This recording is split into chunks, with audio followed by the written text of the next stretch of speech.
Good afternoon, everyone. Bear with us for about 5 minutes. We're having a problem with the dial-in number and the PIN code, so just be patient for a few more minutes for us. Thank you.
Good afternoon, everyone.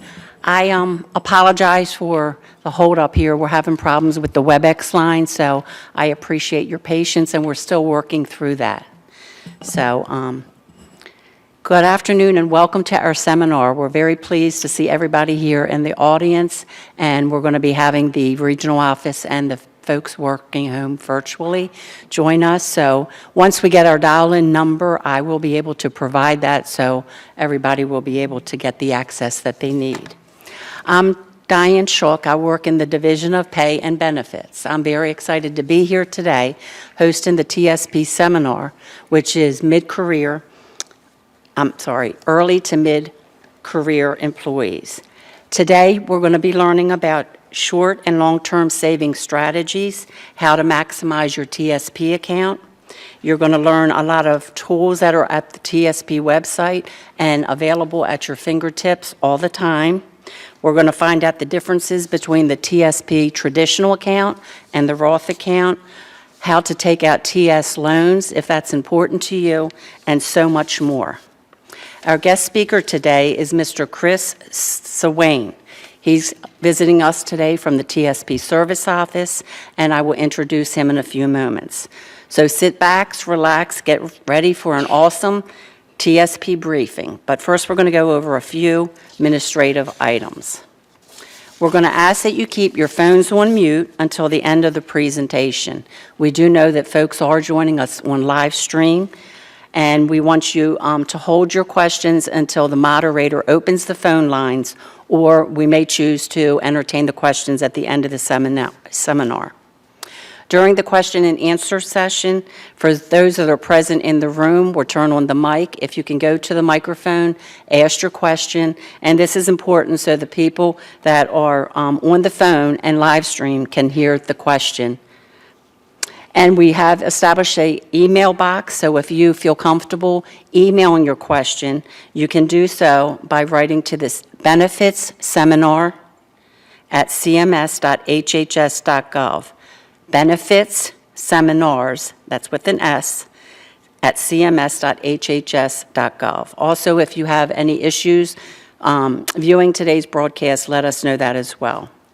When you came in today and the regions were supplied with a survey questionnaire, that's very important to our office. So if you can take the time to give us feedback, possible topics of interest that you would like us to sponsor, we welcome those ideas. And the surveys can be given to the ladies at the desk outside, and you can also email this survey to the Benefits Seminar mailbox. Mr. Swain is a TSP training and liaison specialist. He joined the Federal Retirement Thrift Investment Board in August of 2015. His duties as a member of the Office of Communications and Education staff includes conducting agency training sessions and participant briefings and responding to correspondence from agencies and participants. He graduated from the University of Maryland at College Park in 2008 with a double major in mathematics and Germanic studies. He worked 5 years for a private sector financial firm in Baltimore, educating participants on their 401k plans and IRA retirement plans. He holds a retirement plans associate designation through the International Foundation of Employee Benefits Plans of Wharton Business School. Please join me in giving Chris a warm CMS welcome. Thank you.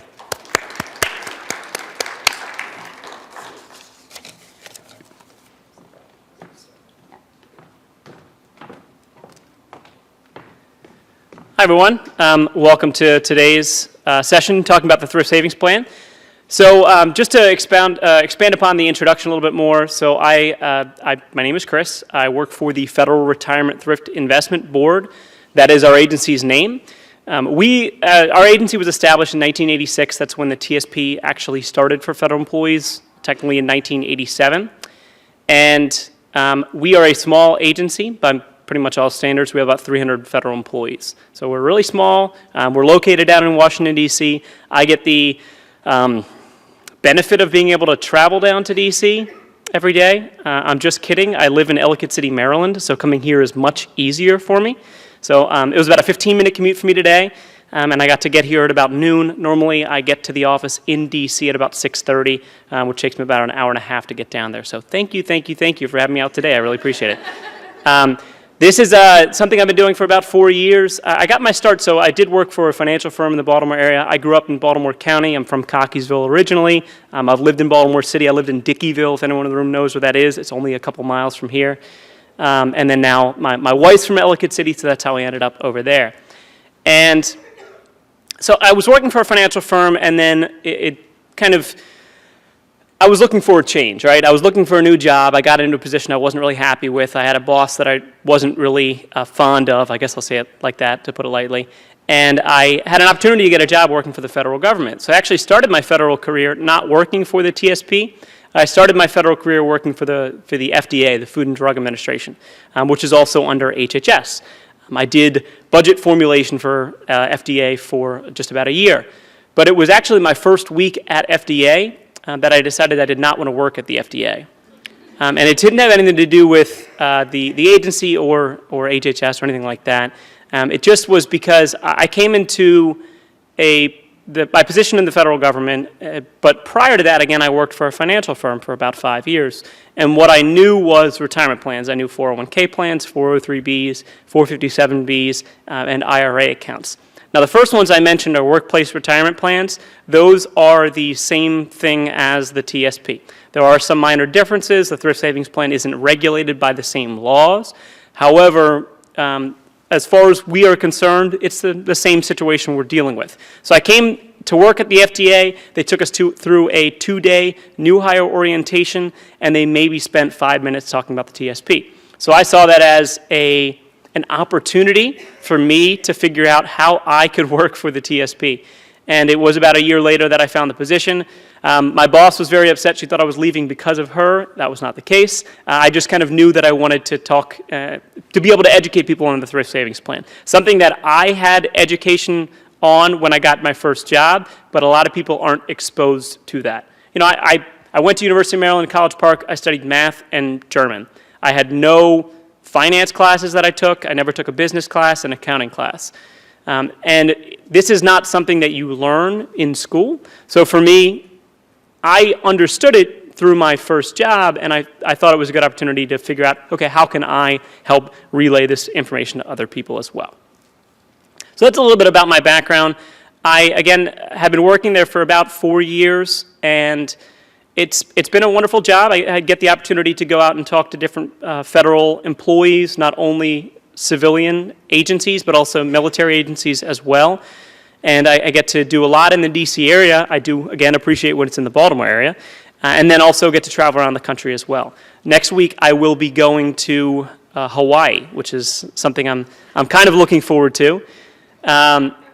My wife, not so much. We have 2 young sons. Our oldest is just turned 2 this week, and our youngest is about 4 months old. So our house is busy, so it will be busier without me there. So I'm looking forward to Hawaii, her not so much. But I'll take a lot of pictures. That will make up for it, right? Yeah. So the early to mid-career briefing, don't worry about reading this disclaimer. There's a lot of words up here, and I can realize I can actually look down in front of me, the presentation's here as well. This is just to show you, just to tell you the fact that nothing that we're talking about today is to be taken as advice. I'm not a financial advisor. I can't give any legal or tax advice. This is purely just meant to be educational. Now, because we are presenting today to people in the audience in person and also over the live stream, the way that questions work is going to be a little different. Again, we'll set a certain time aside for people to ask questions. So if you know what you want to ask, be ready so that you can come up to the microphone. But then at the same time, what I do want to just let the people in the room know, I am going to stick around after the session is done. So if you do have questions that are more personal in nature, or you can hold off on asking them, please feel free to do that, and I will stick around and answer any questions that I can. I am not worried about traffic today, so I won't be rushing out the door.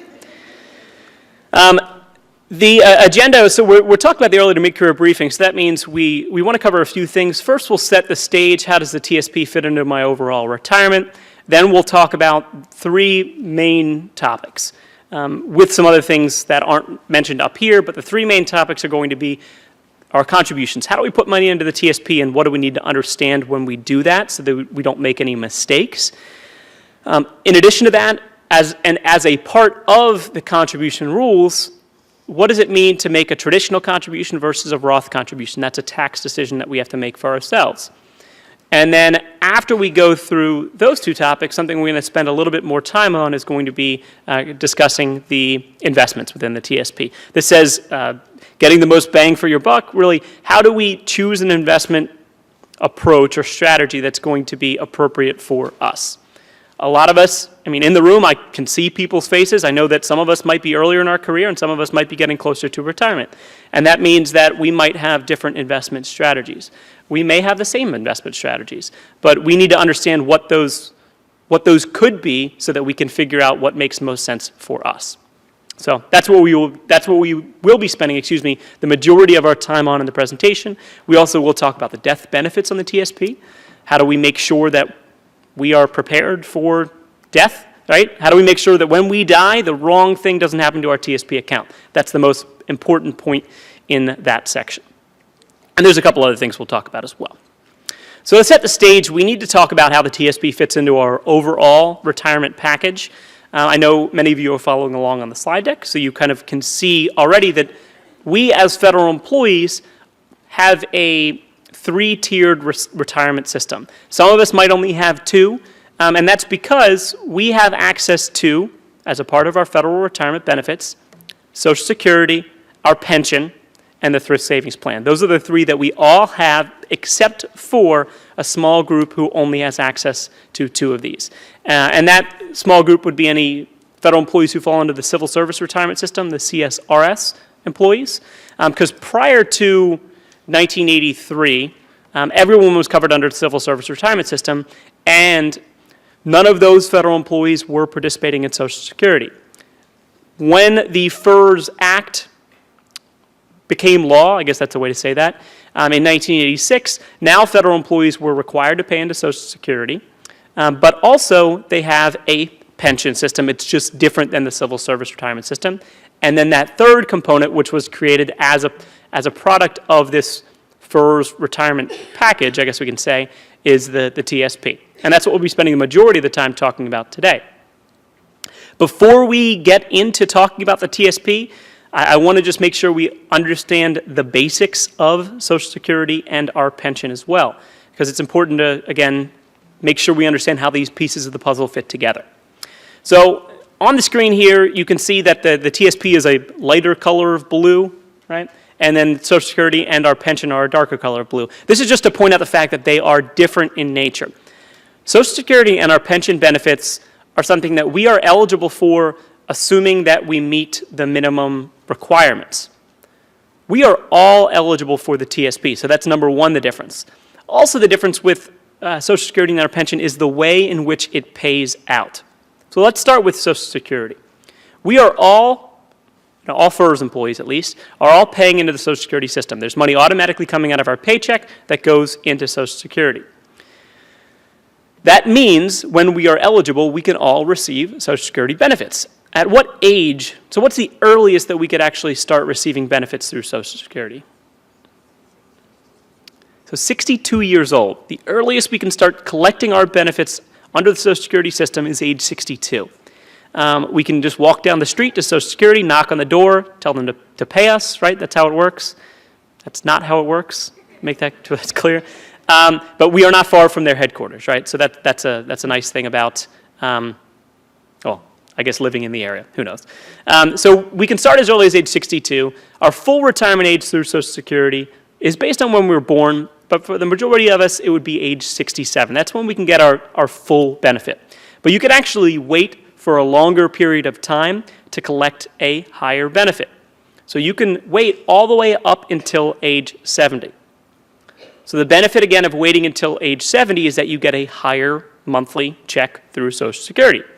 What would the downside be of waiting until 70?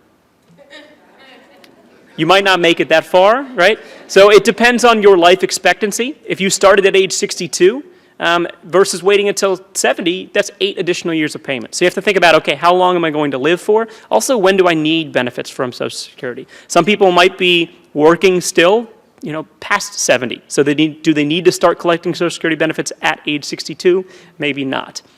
So the way the Social Security system works is we ultimately get to decide really only when we collect our benefits. That's the main decision that we make. And our benefits are based on the amount we are paying in throughout our career, which again is just a percentage of what our salary is. It happens automatically. So we need to figure out, okay, when am I going to start collecting my Social Security benefit? We can find out our estimated benefit by going to SSA.gov. We can set up an account, and we can find out what our estimated benefit would be. So to drive this point home, how long, once we start collecting our Social Security benefits, how long will we be receiving those benefits for? For life. Yeah, so we are going to be getting those benefits for the remainder of our life. So the nice thing about Social Security is that we cannot outlive our benefits. The same thing is true for our FERS pension. Our FERS pension is and let me actually just skip to the next slide here to make sure this point is clear as well. Our FERS pension and Social Security would fall into the category on the left here, which is that they are defined benefit plans. That means that somebody else sets up the rules, and we are eligible to receive a pension or a defined benefit when we meet the minimum requirements. For FERS, when we are considering the requirements, what is our FERS benefit based upon? It's the number of years that you work. It's based on your age. So it does, and I'm taking the poll from the audience in the room, but just so those on the live stream know, we'll make sure we cover it all so it's clear we're all staying together throughout this process. So it is based on the number of years you work. We said it's based on age. Now, somebody mentioned that it's also based on whether or not you have a survivor who's going to receive a benefit as well. That is absolutely true. But there's one main component that we are missing so far. Salary, yeah, right? It's based on salary. So the more you make, now you get a benefit that's a percentage of what your average high salary is. Looks at the highest 3 earning years that you have. It takes an average of that, and then you get a percentage. The percentage is now the piece that is based on the number of years that you worked. And I might have said that in a little bit of a roundabout way, but let's just define that. If I had an average salary of $100,000, just to use a nice, easy number, and I worked for 30 years, what percent do we get for each year that we work as a FERS employee? It's 1% per year. So we get 1% per year, so if you work for 30 years, what would the percentage be? 30%. So if you had a $100,000 salary, you're eligible to retire, you had worked for 30 years, you're going to be getting 30% of that salary once you do retire.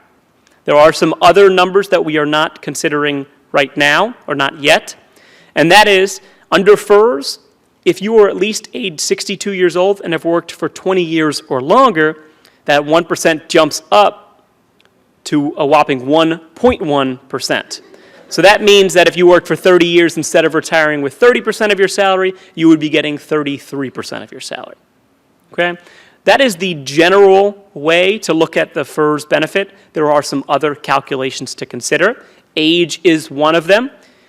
We can retire under FERS as early as our minimum retirement age. You got to love the naming structure there, right? Your MRA is the minimum, so the earliest you can retire. That is also based on when you were born. OPM, the Office of Personnel Management, has established the rules for that. So your minimum retirement age, and let me just put this out here, your minimum retirement age, if you were born after 1970, is 57 years old. Okay, if you're born before 1970, that means you can technically be eligible to retire before 57. And there's a scale that you can look at on opm.gov. So you need to, number one, hit the minimum age, but then you also need to hit a minimum number of years as well. So that's where you can go out and look on OPM and find out, all right, how do I qualify for this benefit? And based on those rules, when do I actually want to start receiving my benefit as well? So both Social Security and our FERS pension system They're defined benefit plans. We cannot outlive those retirement checks that we're receiving, and that is a benefit to us. We can't outlive them. The downside, though, to those two benefits is that we don't really have control over what those benefits are. The only control that we have, just to use FERS as an example, what control do we have over increasing our FERS benefit? Working longer, right? Yeah. I met somebody who works for the EPA pretty recently. She has worked there currently for 54 years. And the crazy thing is she commutes from the eastern shore of Maryland to Northern Virginia every single day. So it's about a 2-hour commute each way. That might be something where you look and say, maybe it is time to retire, right? Because you've been there for 54 years. She's actually under the old civil service retirement system, which means she's no longer accruing a pension. At a certain point, you do max that out, and she's commuting 2 hours each way. So I guess to each his own, right? When I was at NSA, I didn't meet this person. They weren't in the room when I gave a presentation, but somebody said that they just recently celebrated somebody's 62nd year of federal service. So, do we have anyone knocking on that door? Anyone want to knock on that door? No? Okay, me neither. Yeah, I'll come back, 58 years from now and give this presentation again, okay? Ultimately, this just fits into our overall retirement package. And if we can find out what we think we're going to need in retirement, that's where we start to say, all right, if I think I know what I need, let's just ballpark. You usually hear something like 70 to 80% of your salary is what you're going to need when you retire. So if I need something like 70 to 80% of my salary, and I'm getting money that's fixed from my pension and Social Security, that's where I start to figure out, okay, well, what is the difference going to be, and how much do I need to save for my TSP? So that is kind of the beginning steps to thinking about how much you need to save. TSP balance is ultimately dependent upon and different from our pension benefits, our defined benefits, because it is based on how long you're making contributions for. So is it 62 years? Probably not. But how long are you actually going to be contributing in the plan for? So how early do you start? Also, how much you are contributing. We'll talk about the maximum amounts. We'll also talk about the amounts to get the match. Also, we're going to be basing our TSP balance on what the growth is, or the opposite of growth. Is the account shrinking in value at all? And that's based on what the investments are. And then the last thing we're going to be talking about a little bit today is, are you reducing your account balance by anything such as what are the expenses, and we'll talk about what those are. But then also, are you taking any money out of your account, whether that's temporary removal of funds, and that's the loan, or if you're something where you're actually permanently withdrawing money from the account, such as like a hardship withdrawal, something we will discuss. Okay. So let's jump in and actually talk about our TSP more. So again, we spent a little bit of time talking about our other benefits. Now we're going to really drive into what are the rules behind the TSP. I will tell you right now, in the very beginning of the presentation when we looked at the agenda, there were the 3 things that we're talking about: contributions, Roth, and the investments. Those are the most important things to walk out of an early to mid-career briefing and have just the slightest understanding of. So we'll start with the contributions. So, number 1, I want to start out with just an example of one of the calculators that we have on our website. So our website, I'll point it out now, I'll point it out again, is going to be tsp.gov. You go on the website, and there is the How Much Will My Savings Grow tool. So if I'm an early to mid-career employee, I'm going in here and I'm starting out, all right, what am I expecting my balance to grow to? I'm starting with a federal employee who has $10,000 in their account, and this might be a little hard to follow along on the example. I will break down everything, hopefully, to make it clearer for you. So we're starting with a federal employee who's got $10,000 in their TSP. They're relatively new. They have a $45,000 annual salary, and they are planning to contribute to their TSP for the next 30 years. So we are using the example of somebody who's relatively new in the federal government. They are going to be saving 3% of their salary to the TSP, and we expect that the growth on their account will be 6%. That was an assumption that we had to make and input into the calculator.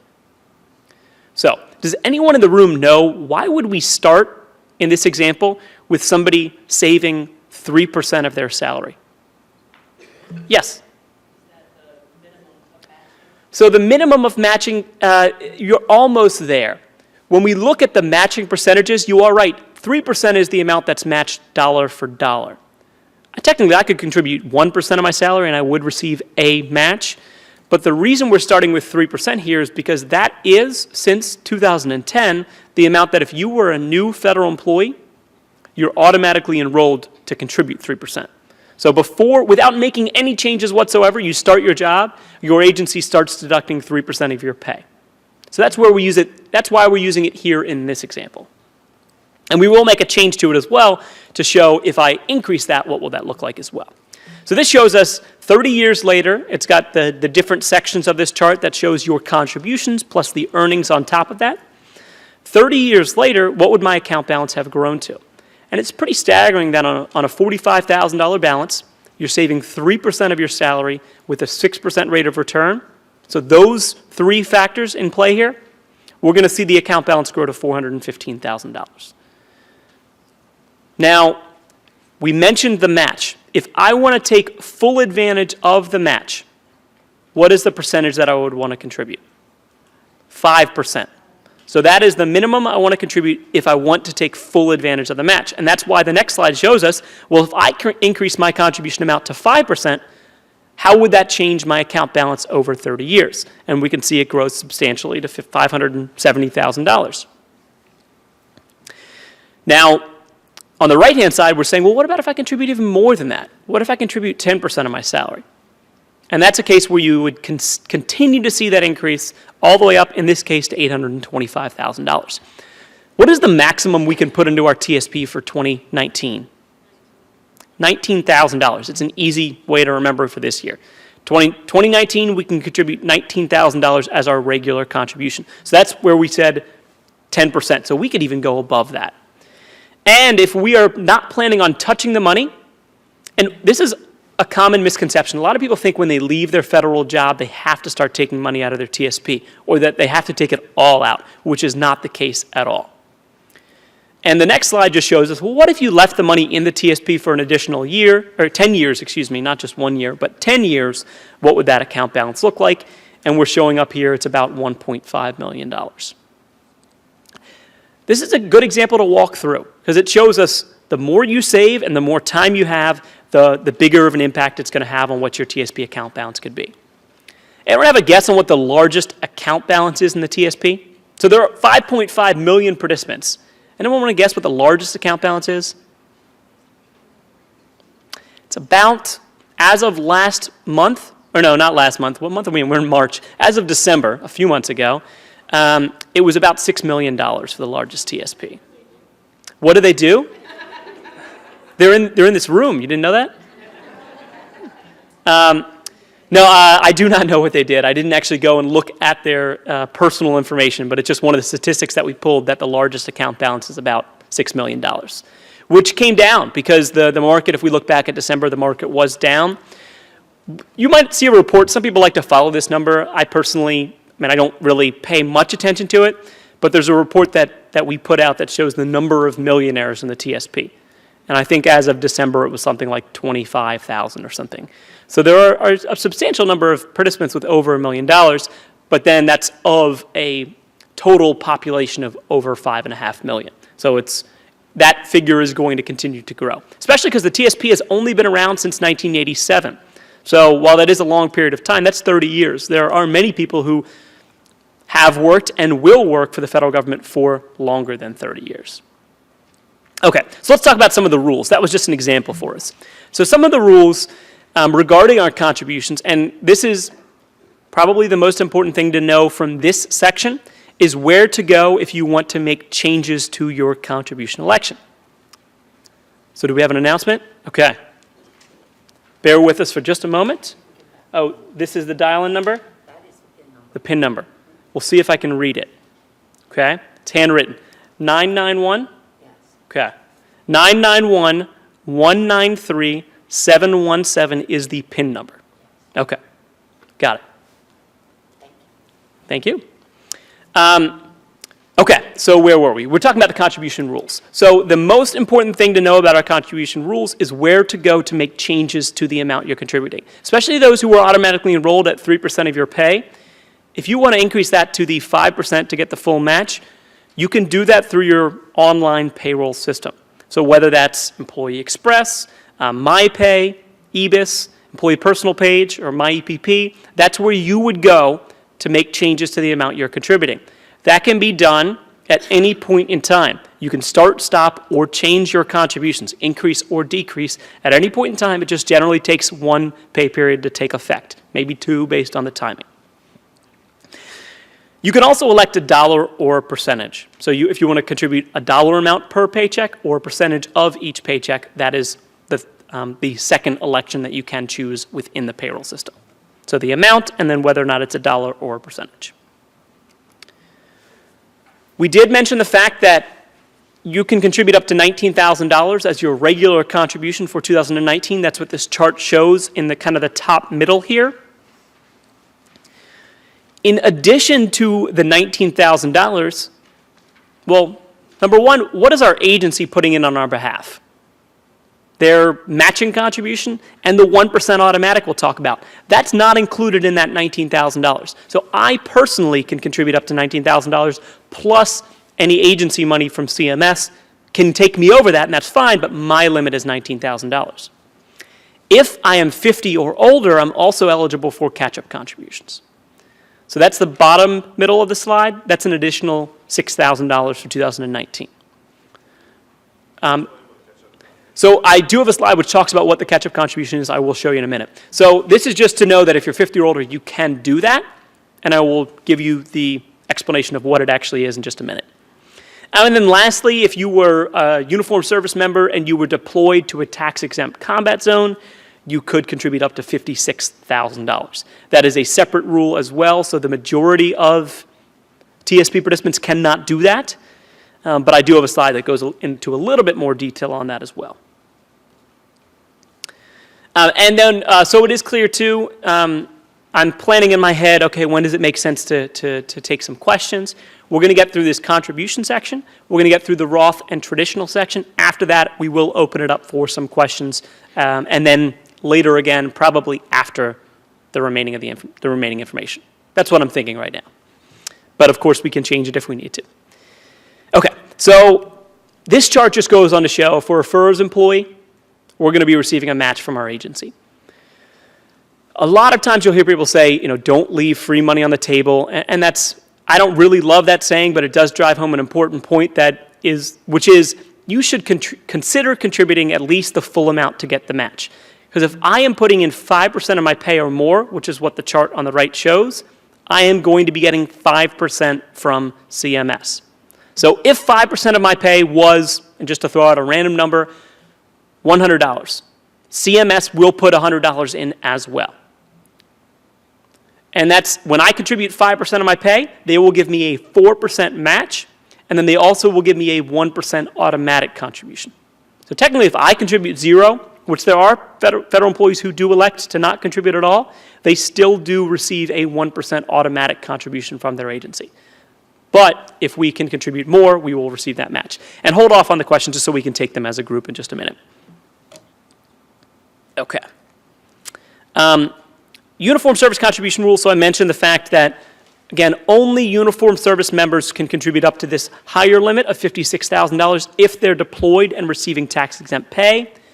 And then the other important rule, if we have anyone who's a reservist who's listening in or who is, well, I guess I'll ask the question now, does CMS employ Public Health Service, the Commission Corps, USPHS employees? Okay, so then they could be eligible for this. The one thing that Commission Corps members can do is not only make contributions from their basic pay, but also special incentive and bonus pay as well. So they would go into my pay and elect for different contributions to come from different sources. Okay. And then if somebody does have two TSP accounts, a civilian and a uniformed services TSP, once they've left one position or the other, they are eligible to combine those two accounts, and that's a Form TSP 65. So just know if you have two TSPs, that's because you are in uniform or have been in uniform in the past and are a civilian, you might have the ability to combine those two accounts. Okay, and I'm trying to remember, I believe we do have a catch-up contribution slide, and I believe it's next. If we don't, I'm going to go into more detail, because we change around our slide decks from time to time, so occasionally there's things that get overlooked. But before we move on to discussing catch-up, I want to talk about something very important for those of you who are planning to maximize our contributions. So that means if you are planning on putting $19,000 in for the 2019 calendar year, if you're planning to do so, make sure you don't make the mistake that Ed made up here. So we have Ed on the left and Susan on the right. They both have a salary of $3,000 per paycheck. They both have decided to put in the full amount of $19,000. Ed is putting in 30% of his pay, and because of those contributions at 30%, the interesting thing that happens here is he hits his limit of $19,000. He hits that limit in paycheck number 22. So what does that mean? That means he's got 4 paychecks at the end of the year where he's not making any contribution whatsoever. If Ed is not contributing, what is he also not receiving from his agency? Any matching dollars. So that means that Susan on the right, she said, you know what, I make the same salary. I'm going to put in the full $19,000, but I'm going to spread out my contributions equally so that from paycheck number 1 through paycheck number 26, I am contributing to my TSP, 5% or more of my salary. And by doing so, she then receives a match on each of her paychecks. And at the end of the year, you look at the difference here, Ed got $2,610 in matching, whereas Susan got almost, or a little over $500 more, $3,120. So that's important to understand. If you are planning on putting in the maximum amount, so the $19,000, it is much easier to do a dollar amount versus a percentage, because your salary will change, which means if you chose a percentage, that changes with your salary. Whereas if you choose a dollar amount, it does not. And also you can set that to a specific $1, right? With a percentage, it's whole percentages, which can make things a little wonky as well. So do like Susan, choose a dollar amount and spread that out so you're contributing for each paycheck. Okay, good. We do have a catch-up contribution slot. The reason it comes the reason it comes after that last slide is because with our catch-up contributions, they are not matched. Okay? So catch-up contributions are an additional amount. It's $6,000 on top of our regular contribution amount. It is a dollar amount only, and you do not receive a match should you be contributing to catch-up. And the interesting thing that we need to be aware of with catch-up is that if you make an election to make catch-up contributions, that does not carry forward from one year to the next. So what does that mean? I'm 50 this year and I decide, all right, I want to contribute more. I'm going to put in $6,000. I go back into my payroll system next year and no more catch-up contributions are coming out, and that's because I did not re-elect for those to come out. You need to make sure every single year, if you want to make catch-up, you go in and re-elect that amount. That's important to do. Okay. So total up to $25,000 is a pretty substantial amount for those over 50 that you can contribute to your TSP. Okay. So we have the TSP expenses section. It's a relatively short section before we move on to Roth and traditional. And what this does is talks about one of the benefits of the TSP. The fact of the matter is the TSP does cost money to operate. So not only does that include, my salary, but it's also the investment decisions and management that needs to go into operating the TSP. We deal with all the processing of the paperwork that we receive, the call center that we operate as well. There's a number of expenses that go into managing the Thrift Savings Plan. However, the TSP's expenses for administrative costs are going to be much lower than the average expenses for a 401k plan. And there's a couple reasons as to why that is. So this shows 2017 expenses. We do have updated expenses from 2018. We just haven't put them in our new slide set yet.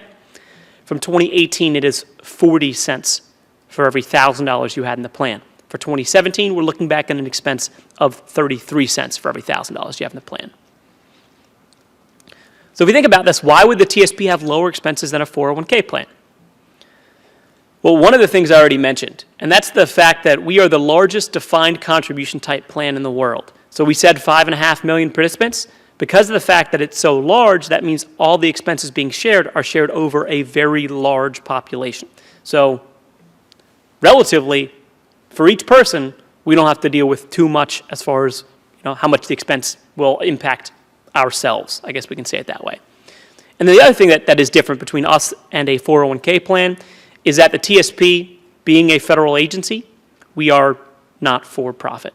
So that means there's no shareholders or investors or just profit margin that we're worried about. We just have a budget that we operate within. Now, a lot of agencies, and I don't know to what extent CMS was impacted, but a lot of agencies did recently shut down during the government shutdown, right? The partial shutdown. I think most of you guys were here, right? Okay. I know FDA went through more of a shutdown process. I do have some friends who work here, and I know they came to work. So that's how I knew that. The issues with agencies being shut down was because those agencies are funded through the appropriation process. So they need to wait for Congress to approve their budget. The TSP is funded separately. We are funded through the plan itself. So in the case of a government shutdown, we do not shut down. So that makes it good. There will be no impact to our thrift savings plan during any type of government shutdown, whether that's the one that just occurred or one in the future as well. Hopefully we don't have another government shutdown that lasts, how long was it? Over 30 days or something like that. But either way, no matter what, rest assured your TSP will be fine through any government shutdowns in the future. Now, the fact of the matter is when we have lower expenses, that's better for us, right? Lower expenses mean that doesn't impact my retirement account balance as much as higher expenses would. So assuming you had a 401k plan and a TSP with the same balance of $50,000 and assume that they have the same rate of return of 6% over 30 years, what would that account balance look like at the end of that time period? And this shows you that, again, making the apples to apples comparison of starting with the same balance and the same rate of return, the TSP account would have roughly $30,000 more. So $285,000 versus $255,000. So it can be pretty substantial. If we do want to take advantage of the low costs, of course, when we participate, we are taking advantage of that. If we have outside accounts, though, that we would like to roll over into the TSP, we can do so. I actually was having a conversation with somebody earlier about rolling over some money into their TSP, and they correctly talked about the process, which is you need to, number one, go to where the account is held. So there's only certain accounts that you can roll in, and that's what this chart shows you. Whether it's a workplace retirement plan from a previous job, like a 401k plan, or you have an individual retirement account or an IRA. Those are eligible. When you go to them and request for a direct rollover, that means money is going directly from one retirement account into the TSP, which is another retirement account. Why is that beneficial, moving money from one retirement account to another? What are we avoiding? Any taxes, right? We are moving money from one account to another. We are not worried about any tax implications at all because we're not receiving the money. When we do this, we also need to fill out the TSP's form, which is the form TSP 60 or TSP 60R. That's actually the place to go. If you're considering doing this, start with the form. It's a one-page form, but with 3 pages of instructions. So it is very detailed as to what you need to do. And you're doing a direct rollover in that process. The one thing I will point out here is, just look at the slide. One thing is missing. On the left-hand side, there are 4 bubbles in that little funnel. On the right-hand side, there are 3. You cannot roll over a Roth IRA from an outside Roth IRA that you have into the thrift savings plan. That is not unique to the TSP, so don't go getting mad at me or mad at us. It is a rule across all workplace retirement plans that you cannot move Roth IRAs in that direction into them. So traditional IRAs can be moved in, but Roth IRAs cannot. Okay, so we'll get through the traditional and Roth section, and then we will take a break for some questions. So the concept of traditional versus Roth, we're still making this decision right through our payroll system. We are deciding, I am going to be contributing to the TSP, and I need to first think about the amount that I'm putting in, and then I need to think about the tax character of that money that goes in. That's a weird way to put things, the tax character. But I digress. So you get to choose whether or not it's going to be pre-tax, which is traditional, or if it's going to be Roth, which is kind of an after-tax source. So what does traditional mean? That means I'm making a contribution to my TSP before taxes. So if I made a $50,000 salary for the year, and I put $5,000, or 10% of my pay, into the traditional TSP, what is my taxable income for the year when I go to file my taxes? It's $45,000. So I lowered my taxable income, right? Who can benefit from lowering their taxable income? Yeah, we all can, right? I saw your hand raised real quick. We all can, right? We all can benefit from lowering our taxable income because that means ultimately we pay less in taxes. That shows on our W-2. How much income did we receive? And I am now taking pre-tax money, that $5,000, putting into my TSP. It has not been taxed yet. When will that money be taxed? When you withdraw it. So is that a benefit to me in retirement? Well, I have to pay taxes on it then. So ultimately, when did I get the biggest benefit by making traditional contributions? It was when I made the contribution itself. You have to start thinking about, though, is my tax rate going to be higher or lower in retirement? If the expectation is that your tax rate will be lower, then making traditional contributions usually makes sense. Why pay taxes at my higher rate while I'm working? Put the money into my TSP, and when I withdraw it at a lower rate, I will have paid less in taxes. So that's usually why people who are at the end of their career or are earning more than they've ever earned before, a lot of times those individuals consider making traditional contributions. Okay, so traditional gives you the benefit today, and you ultimately pay taxes on it later. I guess we can show you that slide as well. I just generally like to kind of stick on the first slide and not muddle it with all this additional information. When we actually now go on to the Roth contribution discussion, Roth is just the reverse of that, the flip side of that. Roth, you are paying the taxes now as the money goes in. If I'm paying the taxes now, do I get a benefit today when I make those contributions? No. I'm paying taxes on the money. I'm claiming that as income for the year, but I don't actually get to spend that money. So the benefit comes with Roth when? When you actually withdraw it. Because you think about this, I've put money into my TSP, I have paid taxes on that money. I will not need to pay taxes on that contribution again in retirement. So I have money in my TSP in retirement that I can pull out that I don't need to claim as income. I got the tax bill out of the way on that money. So for me, it's like, well, if I can afford to pay the taxes on it now, and my circumstances are going to be, I don't know what my circumstances are going to be in retirement, maybe I'm going to consider doing Roth contributions today. The other benefit of Roth is that you may be eligible to receive tax-free earnings on top of your Roth contribution. So we want to know the answer to what that maybe is, right? How do we qualify? I'll show you in a second. So let's think about that, though. If I made a Roth contribution of $5,000, I won't be taxed on that again when I pull it out. But the earnings on top of that $5,000 contribution may be subject to taxes. But on the flip side of that, to look at it, put it in a more positive light, or to put a positive spin on it, they might be eligible to be withdrawn tax-free. I guess we can say it like that. We're looking at it from both sides. So what that means is if I have qualified Roth earnings, I never have to pay taxes on those earnings. In order to qualify, I need to meet the two rules, which are listed up here on the top left, just the first, or I guess the second and third bullet, which is, first I need to have made my first Roth contribution 5 years prior to when I withdraw that money. So that's not a difficult rule to meet. The majority of the people in the room who are in an early to mid-career class are not planning on withdrawing their money from their TSP before 5 years from today, right? So that means that the 5-year rule should be the easy one. The more difficult rule that we need to meet in order to have tax-free earnings is that we need to be age 59 and a half or older when we pull out that Roth money, or disabled or deceased. But if I'm dead, who gets that benefit? Not me, right? I'll be gone. So that's my beneficiary, something we'll talk about in the death benefit section. So if you qualify and you meet both rules, you will qualify for tax-free earnings. Okay. Just based on time, I know we started a couple of minutes late. I'm going to just say there's a chart that goes over the differences between the Roth TSP versus a Roth IRA that you can have on the outside.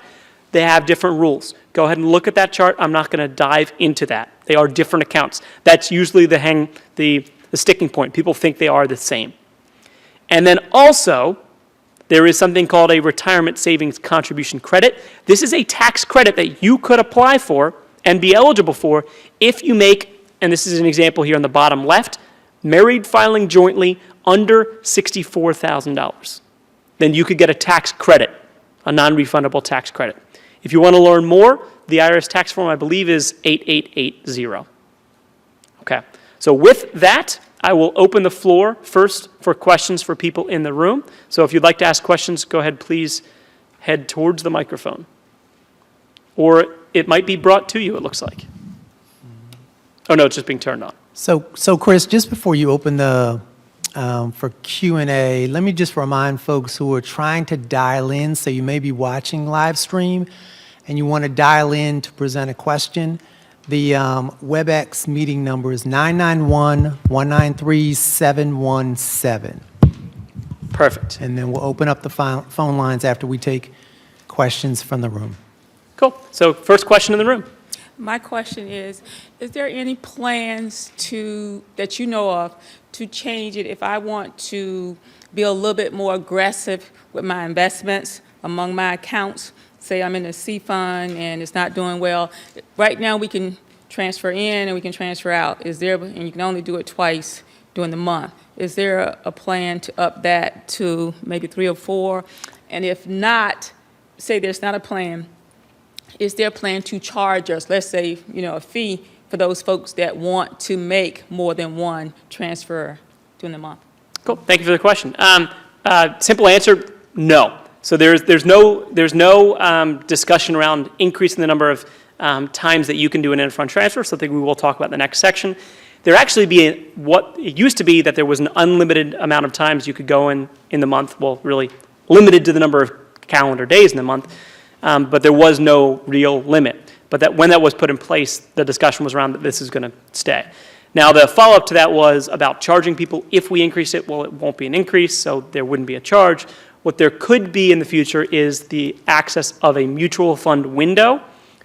We've been given the authority to do this. We will see if this does get implemented in the future, where individuals could go out and invest in stuff other than the 5 core funds and the lifecycle funds that we'll talk about. That would likely come along with its charge, but that is a separate type of thing that could change. Okay, next question. Yeah, this is pretty simple. You described basic pay. So federal employees in different places have different locality pays on top of the base pay. So, but when you say basic pay, do you mean the base pay plus the locality pay? Yes. So base pay plus locality adjustments, correct. And just for those who want to be aware as well, when we look at our pension, our retirement benefits, that's also our high 3 salary does include that locality adjustment as well. Looks like we have at least one more question in the room. 2 people, don't fight for the mic, okay? On page 25, you talked about rollover, and you mentioned 3 things. Go to where the account is held, request a direct rollover. Then you said start with the TSP 60, form TSP 60 or TSP 60R. Mm-hmm. Where do we get that form? The form can be found on our website. And honestly, TSP.gov. And honestly, you can just Google the form too. Okay. And I'm not saying use Google as your primary search engine, but that's the one I use. So you can check just TSP 60. Okay, but you said first go to where the account is being held, but no, first is get TSP 60. Yes. Okay. Get TSP 60, use that as you have the conversation with Fidelity or Vanguard or whoever holds the outside account. Okay, next question. Hi there. I might have missed this earlier. In your slide, Roth TSP versus Roth IRA, what's MFJ and MFS? Married filing jointly and married filing single. Thank you. Thank you. What number was that? What slide? 34. That was on slide 34 for those who wanted to know. Yes, ma'am, your question. So on slide 34, Oh, there we go. what is the maximum you can contribute to the IRA, Roth IRA? Is that 19,000? The max, so this is going actually back to slide number 34. The maximum you can contribute to a Roth IRA is $6,000. Okay, so follow-up question. If you want to max out your Roth IRA, then you just subtract your 6,000 from the 19? If you want to participate and are eligible to contribute to a Roth IRA, which means you make under the income limits in the top right, you can participate in the TSP as well as making contributions to a Roth IRA, which meant if I was 50 or older, I could contribute up to $25,000 to my Roth TSP and an additional $7,000 to the Roth IRA. So what's that math there? $32,000. So What if we're under 50? if we're under I know 50, I then it look would good just for be my age. yeah. Then it would be 19,000 plus 6,000, so 25,000 total. Okay, great. And then second question, slide 25. Just can you roll over a Roth IRA to anything else? Another Roth IRA. Okay. Yep. Thank you. Thank you. All right, next question. Slide 31, where it says Roth TSP qualification rules, can you explain the 5-year rule? So the 5-year rule means if in order to meet that first rule, I need to have made my first Roth contribution 5 years prior to when I'm making a distribution. It's a little bit weird to think about, and to even make it more confusing is it actually isn't 5 years from that date. If I made my first Roth contribution today, what date are we going to use? We'll use January 1st of this year. So it's whatever calendar year you're in. So that means if I made my first Roth contribution today, my 5-year window starts 1/1/2019. I have met the 5-year rule, which is the first of the two rules, by 1/1/2024 on all of my Roth money. It doesn't look back now and say, well, what about the stuff that's less than 5 years old?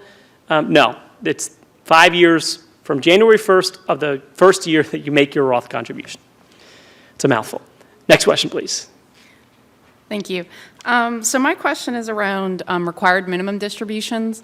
So, kind of thinking about that piece of the decision sort of helps you kind of piece together whether you want to do Roth or TSP, or at least or Roth or traditional. Because Social Security is taxable, your pension's taxable. And so if you're targeting 70%, of your income, say, and that you can kind of look and see what the implications are for your taxes based on that.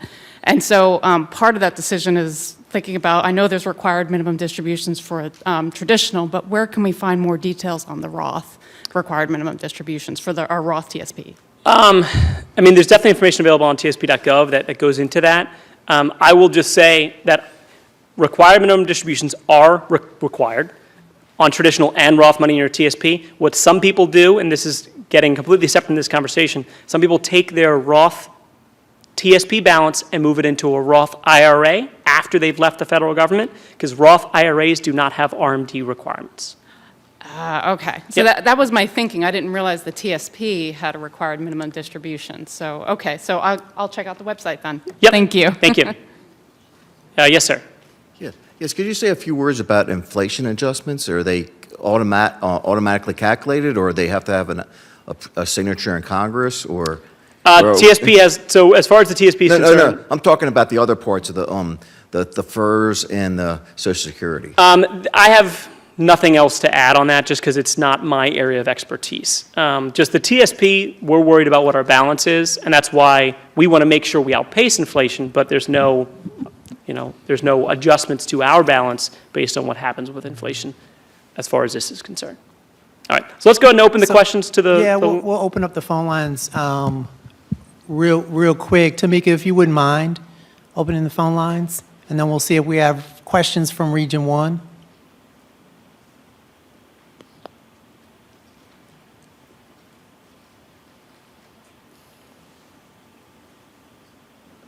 Tamika, the phone line's open? Yes, I'm here. Okay. No questions from Region 1, Region 2? I actually don't have anybody's hand raised, but there are people on the line who are unable to raise their hand because they just dialed in. Would you like me to unmute them? Yes, please. Okay. At this time, I will unmute all of the lines. Please be mindful to mute your lines to prevent any background noise. Do we All have lines have been unmuted. Do we have any questions from Region 1? Any questions from Region 2? Any questions from Region 3? Any questions from Region 4? Any questions from Region 5? Any questions from Region 6? So, Chris, I do have a question in the inbox, and if you want to email your question, you can send it to benefitsseminars@cms.hhs.gov. So, Chris, the question is, does the online calculator automatically include agency contributions? It does. So you have to select the retirement system that you fall under. So if you chose CSRs, it would not, because they're not eligible. But you do select FERS, and when making that selection, it does automatically then include the agency's contributions. Okay, and a follow-up question is, can the calculator accommodate including the max catch-up contributions once the employee turns age 50? That's a good question. I don't know if the calculator would, well, it does have a separate catch-up contribution election, but it is going to be held within the parameters of what 2019's maximums are. And if you're looking to go out for, future years, then it wouldn't be able to. Okay, they're at a younger age, Yeah. right? Yeah. Okay. So yeah, but it does have a field where you can put in catch-up contributions. Okay. So back to the phone line, any questions from Region 6 or 7? Questions from Region 8, Region 9, Region 10? Okay. So Tamika, you can remute the phone lines? You guys got a lot of regions here. Do any of you guys work from another region and came in person today? No, nobody wanted to do that. All right, so we will continue forward. We've got about a little more than 45 minutes left. I will, again, hold all questions in person until the end of the session now. Just because, it could take up some time, but I'm glad we did have a chance to ask some questions in the room. That was definitely helpful. Okay, so up until now, every decision that we've made has been through our payroll system. We've talked about the amount that we want to contribute, whether or not it's a percentage or a dollar amount, and whether or not it's going to be Roth or traditionals also made through our payroll system. You have not come to the TSP and made any election whatsoever. But there is one thing, this section talks about one thing that you do need to elect directly with the TSP, and that is your investment choice. Where do you want to invest your money in the TSP? What is the default investment for federal employees when they start their job? So you hear some people say G, some people said the L funds. And actually, it used to be the G fund, and now it is the lifecycle funds. So that was one of the changes that happened to the TSP within the past few years. That actually happened in 2015. So let's even actually just go over the fact, number one, we want to make sure when we're saving for retirement, we are diversified. Not being diversified when you're taking money out of your account 10, 20, 30 years from now means you're either taking on too much risk or not enough risk. And we want to understand, how do we not put all our eggs in one basket and have an appropriate investment strategy for ourselves? Well, we need to actually look at what the options are. 4 out of the 5 funds, and I'm going to pull up this whole slide here. 4 out of the 5 funds are index funds, which means there's a passive approach to investing. An index fund is where we look at an index that's in the market, and we match our fund so that if you invest in it, you are just basically investing in what the index is comprised of. I haven't really explained what that means yet. So just think about the S&P 500. The S&P 500 is an index that looks at the largest U.S. companies, so the largest companies within the United States. How many of the companies are in the S&P 500? 500, right? We might not have known that, like mind blown, right? Wow, 500 companies. So it is a large percentage of the U.S. market. The 500 largest companies, what's going on with the stock value of those companies? So we have created a fund that, rather than going out and thinking, okay, which large companies should we create and include in a fund, we instead have said, well, we're just going to match the S&P 500. That means the investment expenses can be significantly lower than an actively managed fund.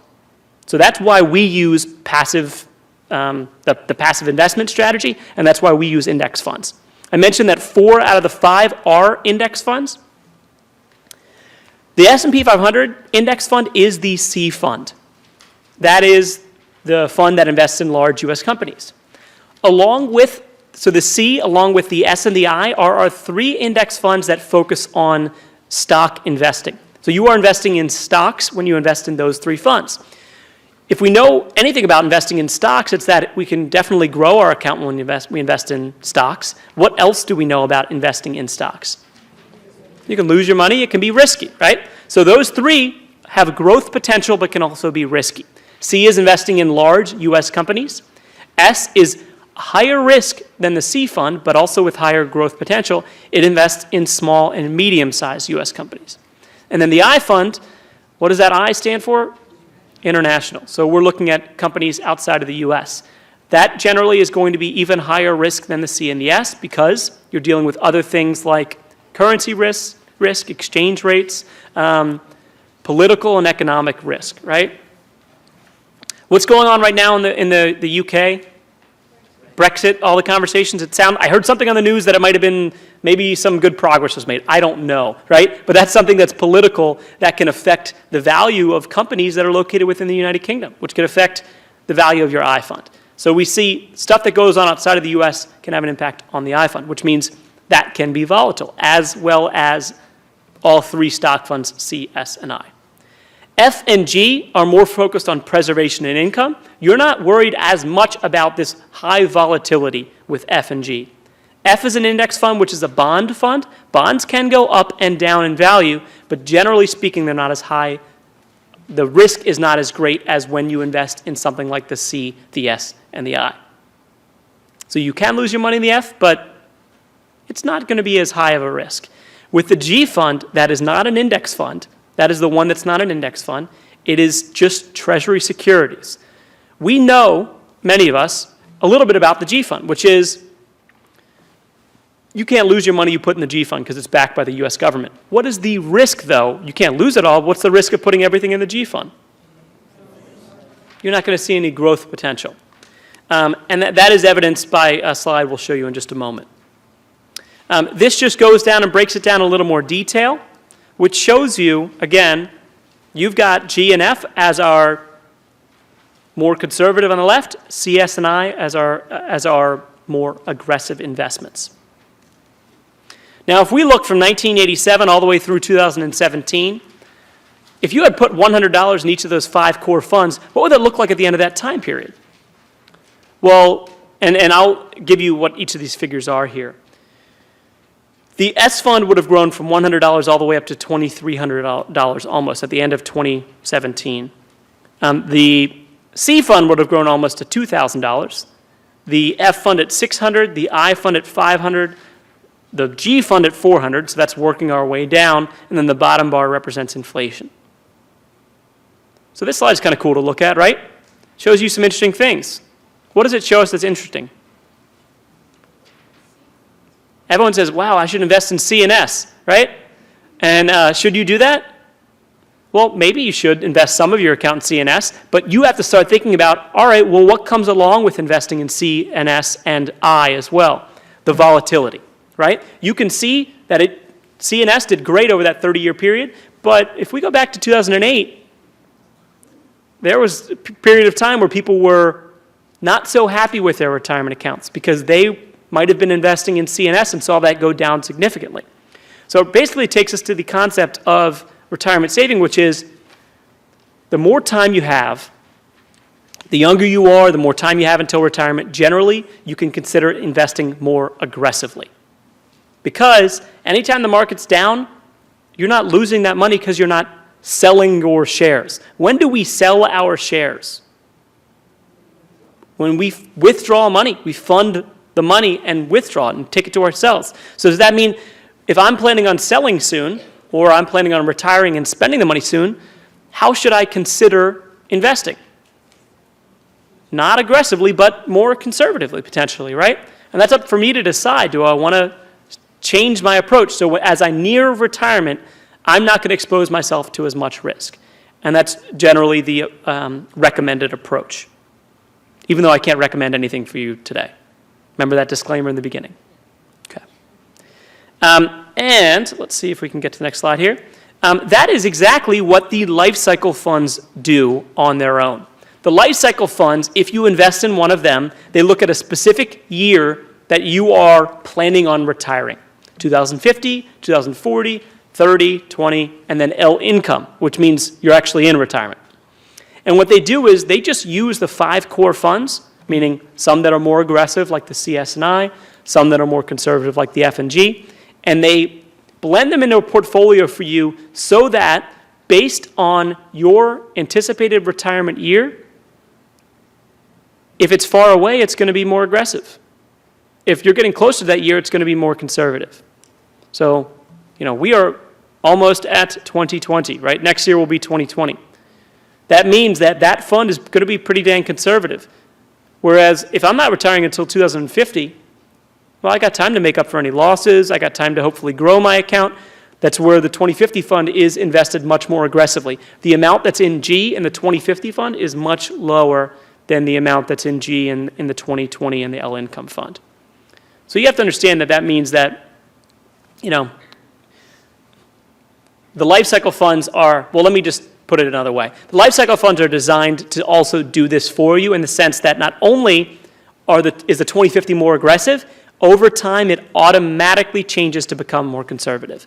And that is the most important point of this. That's what the middle bullet says here. They are on a glide path where they're going to shift from stocks to bonds and the G fund, which we'll put in that category as well.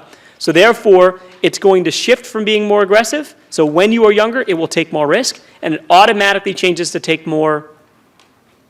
less risk over time for you without you having to go in and make any changes on your own. So if we look at the following slide, we can see this chart, expected risk, expected return. Both of those are going to be reduced over time. You do not need to go in and make any changes. So that is the most important point. Life cycle funds are for those individuals who do not want to go in and make changes to their retirement account for themselves, who would prefer that it automatically is going to take risk when they're younger and automatically be more conservative when they get older, again, without having to take any action on their own. This has been the default for federal employees since September of 2015. If you started prior to that time and you never made any changes, you would be defaulted to the G fund, which if you're 30 years old and you're in the G fund, do you want to stay in the G fund for the next 30, 35 years? Well, probably not, right? Because that would mean that you're not really taking any risk whatsoever. And we do have to consider how much time we have. And that is going to be the differential between me and somebody else. How much time do we have until retirement? One thing right now, too, we see the 2050 is the farthest out there with the funds. Next year, we will be adding new funds as time goes on. So the 2020 will become a part of the L income fund. So we will then add on the 2060 fund. And we actually are changing this next year where we will have 5-year incremented funds. So we will actually have the 2065 fund next year as well, and the 2055, 2045, 2035, and so on. So that is going to be a big change with the L funds next year. The question did come up during the question block, if we want to call it that, earlier, which was about the changes to how often we can move money within our own account. And it was stated that we can make 2 changes where we are redistributing balances within our TSP. That is called the interfund transfer on the right-hand side of our slide. If you want to move money from one fund to another or rebalance your account, you can make that change up to 2 times per calendar month. So that means if I've got money, I can move it from one fund to another. What I also want to be aware of is the fact that if new money's coming into my account, there's a different election for that money. So where does new money come from that goes into my TSP? My paycheck. Yeah. Or if I'm rolling money in. Those are the 2 main, or if I'm repaying a loan, which is also through your paycheck as well. But that means new money coming into my TSP. Where do I want that to be invested? So that's on the left-hand side, I would do a contribution allocation. On the right-hand side, I look and find out what is the money that I already have in my TSP and do I want to move that. 9 times out of 10, Those people who go into their account and want to make changes, whether they're doing so online on tsp.gov or by calling the TSP Thrift line, they intend to make both of these changes, but they don't realize that that's their intention. So that means they weren't educated enough, they didn't come to the seminar today, I guess, right, to know that there's two changes to be made. Because sometimes people go in and make one change and not the other, and then they've got new money going to their account, and now they have $100 in the lifecycle fund from that last paycheck. But then their other $600,000 is in the G fund. And they didn't realize that not everything matched. Usually, when you make these changes, you want both of these changes to be made and to be equal. Now, you don't have to do it that way, but that's usually what people intend. All right, that was a lot of information. Again, I will take questions as we get to the end, but we are going to continue to move forward and talk really briefly just about loans and in-service withdrawals. So loans and in-service withdrawals is where, to talk about loans first, is where you can borrow from your retirement account. Borrowing from your retirement account is something where you take money out with the intent of repaying it. When you borrow money, it comes to you, you repay it. What are you avoiding in that process? How does this differ from a withdrawal? What are you avoiding? Taxes. By the way, 9 times out of 10, the answer to any question I ask is going to just be taxes, right? So we can just blame the IRS for all that. But if you take out a loan, you're borrowing the money, you're paying it back, you're not going to pay taxes because you're paying it back. And the way that this works is you can take either a general purpose loan, which you're repaying over a period of 1 to 5 years, or you can take a residential loan, which that means you're using the money only for the purchase or construction of your primary residence. You provide proof of that, and then you now have 15 years to pay that back off over. I'm trying to think what else I wanted to say about this piece here. Oh yeah, this is what I was going to say. If you repay your loan, where does the money come from to be repaid? From your paycheck. So the money automatically starts coming out of your paycheck.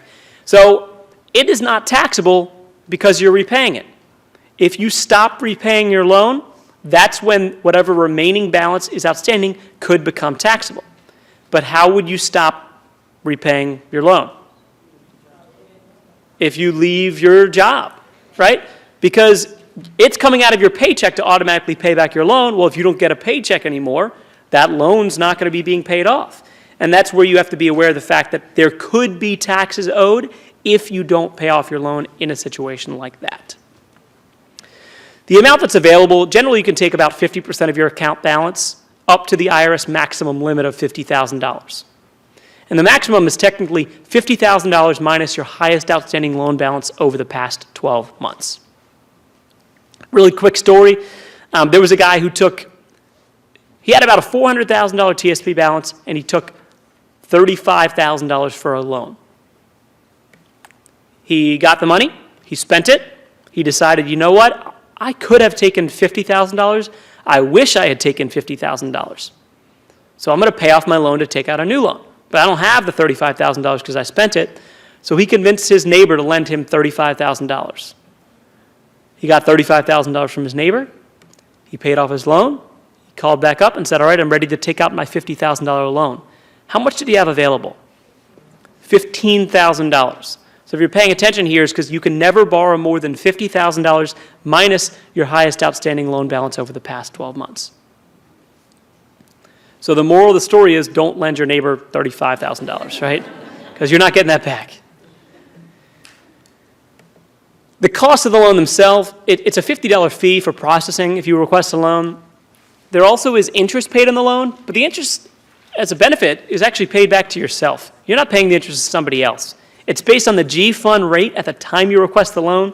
I think right now it's something like 2.65 or 2.75%. We have to go and check. The interest rate changes from month to month. And then really, though, if you are requesting a loan, what you need to think about here is when you take money out of your TSP, it is no longer being invested in your thrift savings plan.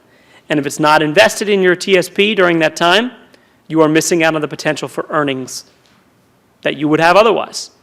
So that will have an impact on what your retirement account balance would be. So while there are benefits and pros to the process or method of requesting from your TSP, the loan, be aware of the fact that it does have an impact on what your ultimate retirement account balance could be. So just what I'd caution against is getting in the habit of taking out a loan, paying off a loan to take out a new loan, and that's where you could run into the problem like the guy did, where he borrowed money that he didn't have, right? And then you don't want to find yourself in that situation if you could avoid it. But thankfully, there are ways to kind of get yourself out of trouble, and you can use the TSP, like the loan, but then also like the next thing we'll talk about, which is the hardship withdrawal. Just really briefly, one point here, when you are repaying the loan, if you would like to make changes to that repayment process, whether that's increasing or decreasing the amount that comes out of your paycheck, you can do that as well. So if you want to accelerate how quickly it's paid off or decelerate the process, you can do that directly through the TSP on the website or through the Thrift line as well. And I mentioned this already, but just to point out one other thing, if you get close to retirement and you still have a loan outstanding, you could technically be subject to taxes if you don't pay that amount off that you still owe. But you do have a 90-day period. That's the first bullet in the middle of the slide here, after you leave your job, to pay off the remaining balance and avoid owing taxes on that loan portion. In addition to owing taxes on money we take out from the TSP, what also might we be worried about? So not just taxes, but what else do we have to worry about? So I take money out, and I'm, let's say I'm 40 years old, and I take money out of my TSP as a withdrawal. I got to pay taxes on that money if it's traditional. What else could the IRS hit me with? They could hit me with an early withdrawal penalty of 10%. So we're going to talk about what that is. But if you have a loan and you don't pay that off, and then all of a sudden the IRS says, all right, you owe taxes on us, they might also say, hey, you owe us 10% for a penalty on top of that. So we have to make sure we understand that that's one thing to be worried about when taking money out or not paying off a loan. Okay, so I alluded to the fact that we would talk about the financial hardship withdrawal next, so here it is. Financial hardship withdrawal is if you are experiencing a financial hardship situation. There's 4 qualifying reasons listed on the left-hand side of this slide. If you're experiencing one of those financial hardships, I keep saying the same words, but if that's impacting you, you could take money out of your TSP as a withdrawal. So you are not paying it back. Withdrawals, again, come along with taxes and maybe a penalty. In addition to just the IRS implications, when you withdraw money for a hardship, there will be a 6-month suspension for making any further contributions to the TSP. If you cannot make contributions to the TSP, what else are you missing out on? The matching contributions as well. This slide shows you kind of the cost of financial hardship withdrawal. I'll just drive home this point too. If we need money from our TSP, we can take it out, but we want to avoid it, right? Because this should not be seen as a source of income while we're working. But of course, if we're going through tough times and we need it, it is there. But there was a woman who took a $100,000 hardship withdrawal from her roughly $700,000 account balance. To set the stage to all of her account balance, everything in the account was traditional money. So if you take out $100,000, what does that do to your income for the year? It takes whatever you made and tacks on $100,000 on top of that, right? Because all the money that you withdraw that's traditional money is now income that you've received. So she fills out her form to take out a hardship withdrawal, and she elects for $0 to be withheld for federal taxes. Do you think we're going to owe taxes on $100,000 of $100,000 withdrawal? Yes, right? Definitely yes. And that's going to push you up potentially into a higher tax bracket. You might owe at a higher rate. And she's elected for no money to be set aside. And on top of all of that, she was under the age of 59 and a half, which means there was a 10% penalty, which means on top of taxes, there was an additional $10,000 that she was going to owe at the end of the year as well. So don't do that, right? Don't find yourself in a situation where you are going to get to tax time and owe even more money. If you need money, sure, it's there, but make sure you set some, you can have, when you fill out the form, you can elect for us to automatically at that time send money to the IRS as a prepayment towards your taxes. and that's something to consider in this case. Now, if you are considering anything like a withdrawal or a loan, we do have a number of publications which can help you in making that decision. The first one, or the one that I'm pointing out right now, is just the in-service withdrawal booklet, which can be found on tsp.gov, or again, not promoting this company, but just you can Google it, right? In-service withdrawal, TSP, and you will come up with this publication that has this nice chart which goes over the difference between a loan and an in-service withdrawal. Kind of the pros and cons. All right, so just to do a check here right now, we're at about 2:35, so we got about 25 minutes left. The remaining sections, I've got a few things to discuss right now in the other considerations. After that, I'll take you guys through the death benefits, and then that'll be it. And then we'll leave some time for questions. So we are getting close to the section or the point at which you guys can start talking, so I can save my voice and not just continue talking through the whole thing. Do you know what day Tuesdays normally is for me? It's normally volleyball day. I play in a league. I'm sure everyone on the recording is going to love to hear this as well. Every Tuesday I play volleyball and actually play at the volleyball house, which is in Elk Ridge, if anyone's familiar with that. But Tuesday this week, it's a bye. So unfortunately, I will not be playing any more volleyball today. That's my outlet too. With a 2-year-old and a 4-month-old at home, my one day in the week that I get out of the house. So we'll see. I'll find something else fun at home to do.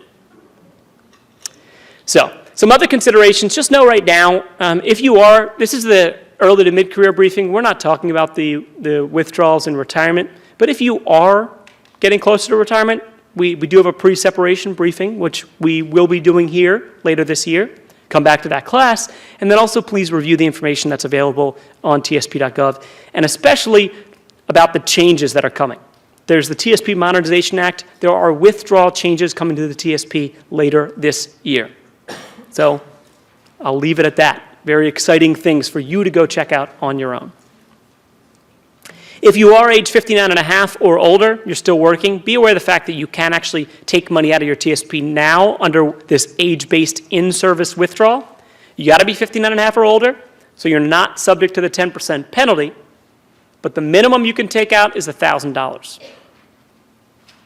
The maximum could be, I don't know why I said but, as if that was all you could take out. The minimum is $1,000. The maximum could be up to your entire account balance. So you could technically take out everything out of your TSP. You're still working, so going forward, you would just continue to contribute. The current law, you could do this once for the life of your account. The new changes that are coming later this year, you technically, once that goes through, which is expected by November of 2019, you will be able to take up to 4 of these per year while you're working and over the age of 59 and a half. All right, for those lucky ones in the audience and on the webcast who are married, keep in mind that there are spousal rights on the plan. So if you are married and you decide you want to take a withdrawal or a loan from your TSP, who do we have to get to sign off? Our spouse. So that means, I'm going to take a loan from my TSP. I got to get my spouse's signature on that, and it needs to be notarized as well. The exceptions would be if my spouse's whereabouts are unknown. But this isn't like, I don't know where they are. You'd have to have some proof, right? There was a lady who told me she would make her spouse's whereabouts unknown. That's not really an option. And as we get to death benefits in a second, if your death gets reported and on your death certificate it says homicide, and then we do some research and find out that your beneficiary is one of the suspects in your homicide, that can get a little dicey as well, right? So also don't leave anyone as your beneficiary who might, I'll just leave it at that, who might murder you, I don't know. So hopefully it doesn't happen to anyone. So just be nice to your spouse, number one, because they got to sign off. Not talking about the death stuff now, they got to sign off on your distribution. I mentioned the fact that the IRS can penalize you 10% if you take a distribution. So if you're under the age of 59 and a half, there are exceptions to that. The big exception is the second bullet on the slide, which is if you are 55 or older when you separate from your job, you technically can start taking distributions right away without penalty. But people get this one confused. So in the year you turn 55 or older, that means 55, 56, 7, 58, 59, right? Before 59 and a half. Now let's say you leave your job when you were like 53 or 54.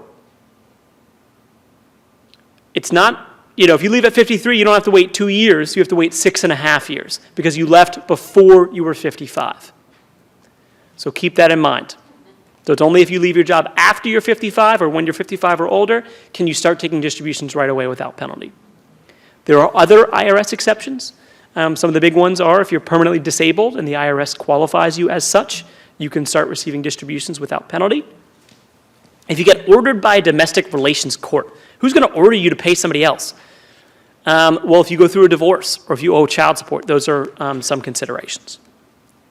And then the IRS has their other exceptions, which you can review kind of on your own time. Now, the last point before we talk about the death benefits is just that you do not need to take your money out of your TSP when you leave. The requirement is that you start taking distributions by 70 and a half and separated. Meaning if you leave your job and you're 40, you don't need to start withdrawing your TSP. If you leave your job when you're 60, you don't need to start taking distributions. Of course you can, but you do not need to start at that point in time. Okay, so let's go through death benefits quickly so we can get on to the questions. Really the concept is here, when we die, first off, somebody tells the TSP we died. So I talked about that death certificate being sent to us. It gets sent along with a form, which is the TSP 17. So we die, somebody notifies the TSP. They get information from our website. They can get information from the TSP death benefits booklet if they'd like to, and they tell us. If you're working, it could be your employer, it could be your spouse. If you're retired, it could be anyone. Doesn't matter. Once it gets reported, we would look at your account and we would make the determination as to who your beneficiary will be. That means we will look first at, did you fill out a designation of beneficiary form? If you filled out a form and you listed a beneficiary, who are we going to pay your account out to? The beneficiary or beneficiaries. What's the problem that you could have? If you tell us who you want it to be paid out to, what could the problem be?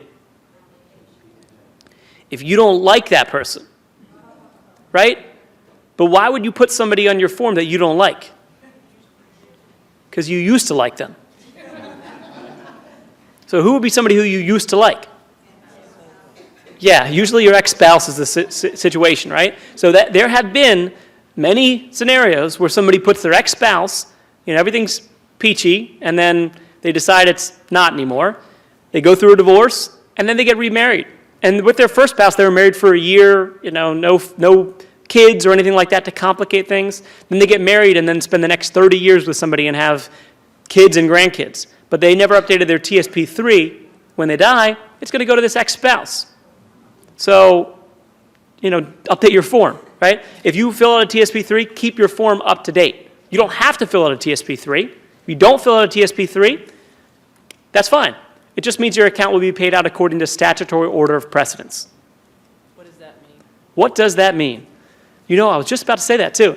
It says right on the bottom here, which it means it would first be your spouse. And if you're not married, it would be your kids. If you have no kids, it would be your parents. No surviving parents, it would be the estate if one's been established, and then next of kin. So if you're married and you want your beneficiary to be your spouse, and that's really kind of where it ends, then you don't need to fill out a form. But the form also allows for secondary beneficiaries, multiple primary, multiple secondary, so there's more, you can be very specific with a TSP3. So that is one of the benefits to the TSP3. You can find the TSP3 on our website. You log into your account on tsp.gov. You can actually fill it out online, but you can't submit it online. You fill it out through the template, you print it out, you sign it, you have one witness sign it, and then you can mail it or fax it to us. So dust off your fax machine and send it in to us. If your spouse is your beneficiary, then they would automatically get an account established for them at the TSP. It's called a BPA account. So think about what that means. Beneficiary participant account, they'll take my money, my wife's my beneficiary, she'll get her own account, and then she'll be notified by the TSP, all right, you are the beneficiary, what would you like to do? So what could my wife do with the money that she gets from my TSP? She could spend it Sure, she could blow it all. She could spend everything she wants. Absolutely, it's now her money. She could also leave it in the BPA account, or she could take it out of the BPA and roll it over to a retirement account in her own name. So that would be an IRA, a 401k, or a thrift savings plan if your spouse has a TSP. With non-spousal beneficiaries, and I apologize, I'm going to skip over this next slide just to keep moving here. With non-spousal beneficiaries, they have fewer options. If you list anybody other than your spouse as your beneficiary, the money cannot stay at the TSP. They have to either take the money as a distribution to themselves, which is taxable to them, or they can go ahead and set up an inherited IRA. They can then roll that money over into an inherited IRA, which would be set up elsewhere outside of the TSP. And I'll come to questions in a minute, too, just to keep moving. Okay, so tips and resources. Very, very, very quickly, so we can get to questions. Use the TSP website. We've mentioned it, tsp.gov. There's great information out there. Log into your account on tsp.gov. If you have not done so before, you can actually go and look at your balance. You can view your beneficiary designation. You can make changes to your investments. It's all great stuff you can view on your TSP account. Should you need to contact the TSP if you have any questions, the easiest ways to do so would be to call our call center, the TSP Thrift line, or to message us through the online account, which is called the Secured Messaging Center. Send us questions that way, and we can respond just as if you sent us or called us, except it just would be like the following day. We also have social media platforms. We have a Facebook page, we've got a Twitter account, and we have a YouTube page. All our social media platforms use the same handle, TSP4Gov. I personally think our YouTube page is the most beneficial because you can actually get they're good educational resources, and I'll leave it at that. There are many publications available on our website, some we mentioned today. Please take a look at what is also listed on this slide, which you can find on tsp.gov. And with that, I am going to just move forward a couple slides. We're going to take questions, but I also want to say, I think there was a mention of CMS having a survey on the way out. Is that correct? So yes, we'll say that is correct. Also, we have a survey. So this is not CMS telling you to do this. This is just internal to my agency and my training team. We have a survey about today's presentation. If you would like to take the survey, please feel free to do so. It is beneficial for us, and you can find it at the link that is up on the screen.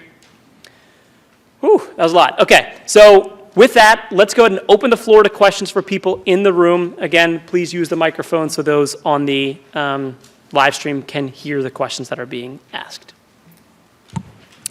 Okay, hello. I have two questions. One from screen 42 with the title is, how is a member's life cycle fund determined? Did you say that was automatically done? And then also my other question is on screen 63, spouse's rights withdrawal. If your spouse makes a withdrawal out of their TSP, does the spouse who signed the form have to repay the loan? Okay, the second question is an easy answer, no. So your spouse is just saying, like, let's say I want to take money out of my TSP. Technically, under the spousal rights provision, that's my TSP, and my wife has an ownership of that as well. So it's basically saying, I have to ask my wife, can I take out a loan? And she can say no, and then I'm not taking out a loan. But if I can't repay the loan, meaning I'm not getting paid anymore, and now it's going to be a distribution, nobody comes looking for anybody saying, hey, you got to repay this loan. It's now just, it becomes a distribution and it is taxable. So nobody would be on the hook for saying you have to pay this amount. The first question, just say brief, the life cycle funds, if you have started since 2015, there would be an automatic enrollment or automatic election for one of the life cycle funds. But if you started before that time, you would have to decide, all right, if I'm going to move to a life cycle fund, I need to go and do an interfund transfer and also do a contribution allocation online to set that up. Okay, next question. Two-part question. First, my wife is also an HHS employee, so I want to know if there's a such thing as like a joint TSP, and in the event of a death or something like that, would it be, if let's say I died, if my stuff would be transferred to her, would it roll into her TSP or would it be separate still? So there is no joint TSP. You have to hold them individually. However, if you were to pass, she would get a BPA TSP, and then she would also have her own TSP. She could roll the BPA TSP into her own TSP, but she would need to make the election. They would start out separate, but they could be combined. Okay, next question. Yeah, so the life cycle funds are interesting. So I understand you can't make a recommendation for anything that people can do, but does it make sense to say, okay, I'm going to retire at 2030, but I expect to live 30 years, and at least, I'm not going to need some of my funds until 2040, so I'm going to put a third or a half of my retirement TSP in a 2040 fund? Is that a weird thing to do, or are there pitfalls associated with doing that? No, it's not weird. I won't make fun of you for it. But no, it's really just that the life cycle funds are, when are you going to start withdrawing the money? So if I'm technically going to be 62 is what we base it on currently, in 2050, but I'm not planning to withdraw until I'm in my 80s, then I could use the 2070 fund, and that would be fine. Sorry, we're speaking so far out in the future, but you get the idea. So no, it's not weird to use one that's not based on your exact age. Okay. Yes, ma'am. Okay, I have two questions. The first question is on the non-spouse beneficiaries, if you should pass. If your parents are over 59 and a half, would it hit their taxes as well at the same way because it's a distribution? So regardless of who your beneficiary is, if they are not a spouse, they would get a notice saying, so you're eligible to receive this money.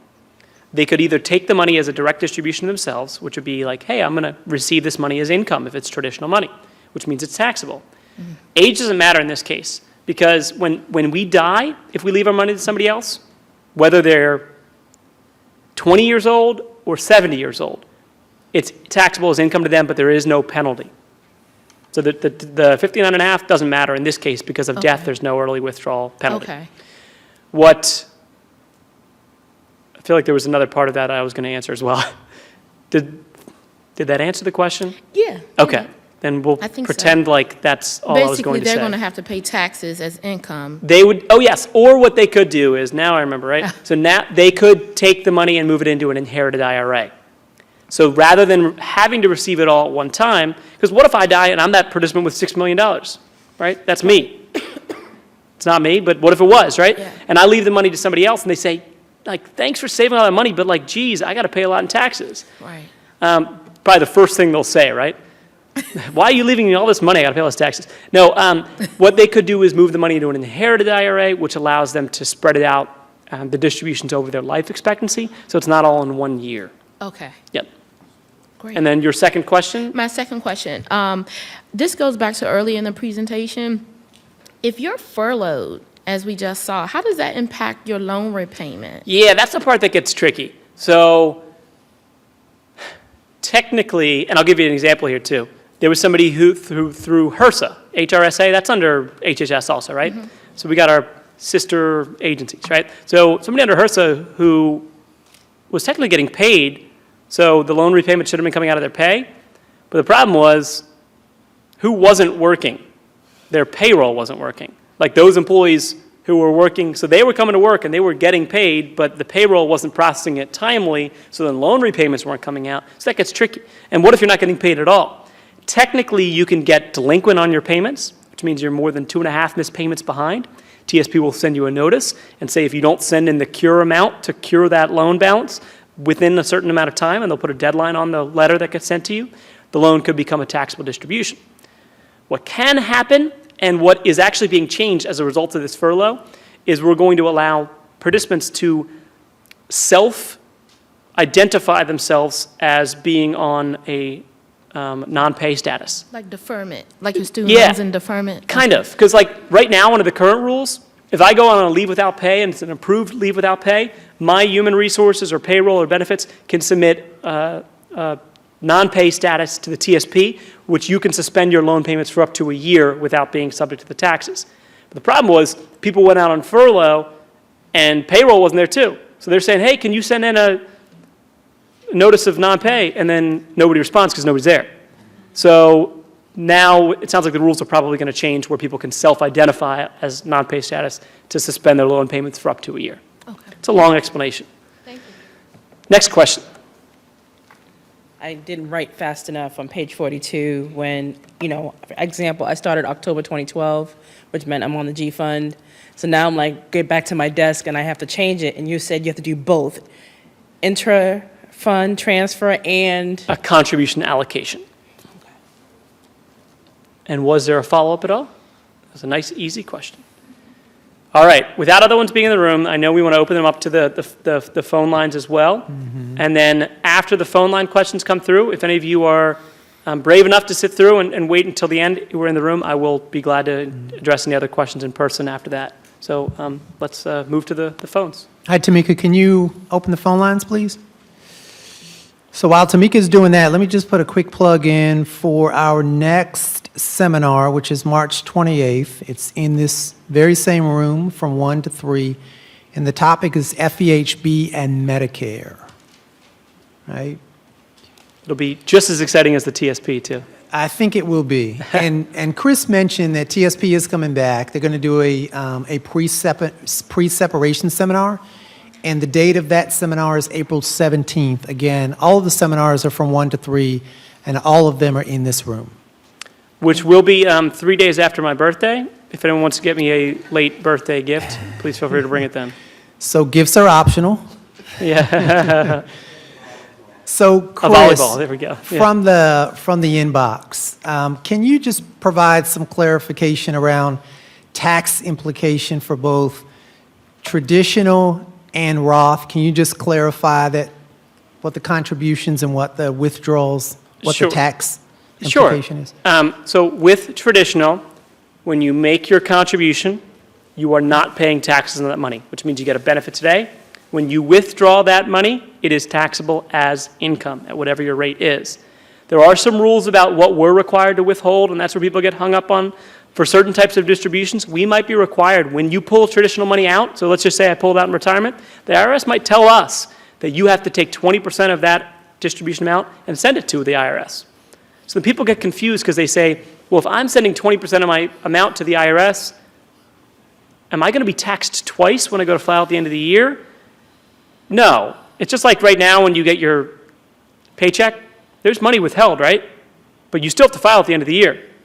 And when you file at the end of the year, what happens? You might get money back or you might owe money. Same thing happens with your TSP distributions. So traditional money, when you withdraw it, it gets taxed. Roth money, it gets included in your income when the contributions go into the TSP. Therefore, when you withdraw the Roth money, you will not have any tax liabilities on the contributions and any qualified earnings as well. Tamika, the phone line's open. Do we have any questions from regions? I can unmute everyone if you like. Yes, Would you like me to? please. Yep, please. At this time, all the lines will be unmuted. Please remember to mute your line on your end to prevent any background noise. Thank you. All lines have been unmuted. Hi, do we have any questions from Region 1? Region 2, any questions? Region 3? Region 4? Region 5? Region 6? Region 7? Any questions from Region 8? Region 9? Or Region 10? Okay, we can mute the phone lines again. And then the final, I'm sorry, is there a question? Yes, I'm calling from headquarters, but I did have a question regarding the slides. Will the slides be available? Right, so the slides are available. If you send an email to benefitsseminars@cms.hhs.gov, we'll send you a copy of the presentation. We'll also upload the presentation to our DPP Division of Pay and Benefits webpage, and we'll also upload a link to the live stream or recorded live stream session so you can review the session as well. Okay? You can also reach out to your assigned benefits specialist, and he or she will send you, can provide a copy as well. And then, Chris, I have one, I'm sorry, any more questions from the regions or headquarters? Going once? Okay. So, Chris, in the email inbox, I'm 59 and a half. Any concerns about me making a withdrawal from traditional TSP? Is all the money available for withdrawal, or are there limitations? If you were eligible for an age-based in-service withdrawal, which you're 59 and a half or older and you're working, the only limitation is that you cannot withdraw any money that is not vested in your account balance. And what that means is we receive a 1% automatic contribution that has a vesting requirement. So we put money into our TSP, CMS puts money in. Our money is always ours, and the matching contributions that CMS puts in is also always ours. The 1% automatic contribution is the only component that has a vesting requirement, which means for most federal employees, we have to work 3 years to be eligible to withdraw that. So it's like, you think about all these specific scenarios. If you technically were 59 and a half or older, but had only worked for the federal government for fewer than 3 years, and you wanted to withdraw money from your TSP under the age-based in-service withdrawal, the only portion which would not be eligible would be that small 1% contribution. I wish there was an easy answer to say, no, everything is, but instead I get to give a nice long explanation. So, yep. Okay. Chris, can I move the balance between L funds? Yes, you can, by doing an inter-fund transfer. Okay. That's all of the questions I have in the inbox. Any more questions from within the room? Anybody else have a question? Yes, sir. Can you? Is there a team of you guys at TSP that all, as we're starting to actually go through the book and stuff? So when you said team of me, I was thinking about like the movie Multiplicity too, where they progressively get worse than me.